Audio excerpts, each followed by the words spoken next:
Voilà. Quand un Pituophis est dans cette position-là, il faut simplement y aller franchement, c'est-à-dire que vous le prenez, hop, tranquillement, et il va se calmer tout seul. Salut à tous et bienvenue sur la chaîne de Bébésaurus. Alors aujourd'hui une petite vidéo un peu différente de celle d'habitude. On va vous parler d'un serpent, le serpent des pins ou Pituophis melanoleucus mugitus. C'est un serpent qui est originaire du sud des États-Unis.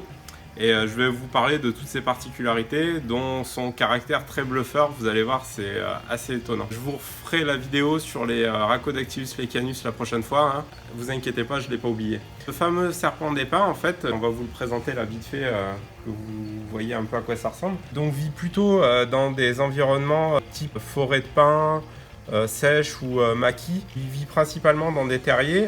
Alors je sais pas si on peut voir sur la vidéo. Ça, vous voyez, il commence déjà à s'énerver un peu, c'est de ça dont je vais vous parler après. Il a une grande écaille rostrale en fait qui lui permet d'agrandir un peu les terriers dans lesquels il vit. C'est un chasseur très puissant qui peut constricter ses proies de manière très puissante ou alors simplement les écraser dans leur terrier. Hein, vous voyez qu'il a une force quand même assez impressionnante. Simplement les écrasant dans leur terrier et les manger. Donc il se nourrit principalement de rongeurs et d'oiseaux tombés au sol. Il a des mœurs assez diurnes, hein, où il va la journée se réchauffer au soleil et partir à la recherche de sa nourriture. Donc les serpents du genre Pituophis, donc il y a différentes espèces et certains ont le nom vernaculaire de serpent taureau. Alors je sais pas si vous l'avez entendu il n'y a pas longtemps, là, c'est lié au bruit qu'il fait quand il est énervé en fait. En fait, il a une sorte de membrane très glottale, c'est une petite membrane devant la trachée qui vibre en fait quand il souffle et quand il gonfle sa gorge, émet ce son très caractéristique pour intimider ses prédateurs en général. Hein. Donc en captivité, c'est un serpent qui est assez sympa, hein, qui est plutôt cool, mais qui se met assez rapidement sur la défensive et qui peut dérouter pas mal de débutants. En tout cas ceux qui ont peur des serpents, parce que il se met tout de suite dans des positions d'intimidation assez spectaculaires et il émet un bruit très puissant. Alors, comment se comporter face à un Pituophis ? Plus vous allez avoir peur de votre Pituophis et plus il va se mettre sur la défensive et plus il va faire de bruit et plus il va tenter parfois de vous mordre, même si la morsure est totalement indolore et j'essaierai peut-être de me faire mordre pour vous montrer. Et en tout cas, fait moins mal que la griffure d'un chat. Ça, elle me fait beaucoup plus mal.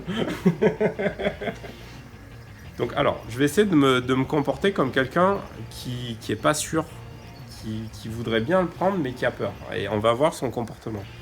Donc, en fait, qu'est-ce que fait une personne qui a peur ? Une personne qui a peur, elle va s'approcher du serpent en hésitant. C'est-à-dire qu'elle va sûrement le toucher, reculer, avoir un peu peur, réessayer, et là qu'est-ce qui se passe ? Le Pituophis, il est de plus en plus énervé parce que on hésite, on est là, on ne sait pas par où le prendre, on tente ça, on a peur, on tente ça, on a peur, on a un geste, et là qu'est-ce qui se passe ? Vous voyez la posture d'intimidation ? Et là, qu'est-ce qui va se passer ? Voilà, il va mordre. Tout ça parce qu'on a été hésitant. Donc entre guillemets, voilà, je vous montre la morsure, hein, vous voyez, il m'a arraché la main, c'est rien du tout, ça traverse même pas la peau, ou à peine. Alors comment il faut se comporter face à un Pituophis ? Donc comme je vous l'ai montré, il faut surtout pas hésiter. Ce qu'il faut simplement faire, c'est le prendre. Hop. Et là, vous voyez, il s'énerve un peu parce qu'il a eu peur. Donc là, il essaye de s'échapper, mais une fois qu'on l'a pris en main, voilà. Il redevient tout à fait calme et sympa. Tout simplement. Il faut juste ne pas avoir peur. Et ça, d'ailleurs, c'est souvent le cas avec la majorité des serpents. Plus on va hésiter, moins on va être sûr de soi, et plus on va mettre le serpent en panique, en fait. Donc, vous voyez ? Ah, Micheline. Ouais, c'est son petit nom, en fait, c'est un mâle, mais il s'appelle Micheline. Et donc là, dès que vous le prenez d'une manière sûre et détendue, en fait, donc quand vous prenez un serpent, vous pensez toujours à lui laisser plusieurs points d'appui, au moins 2, et là, il va se sentir à l'aise, en sécurité, et il va se calmer. Donc après, il vous suffit simplement de le prendre et de le remettre dans son terrarium et tout va bien se passer. Vous voyez ? C'est plus un bluffeur que réellement un serpent agressif ou défensif. C'est juste qu'il a simplement un peu peur, et comme il a cette faculté de pouvoir émettre des sons très distincts, en fait, il a tendance à faire paniquer un peu les amateurs, les amateurs de serpents.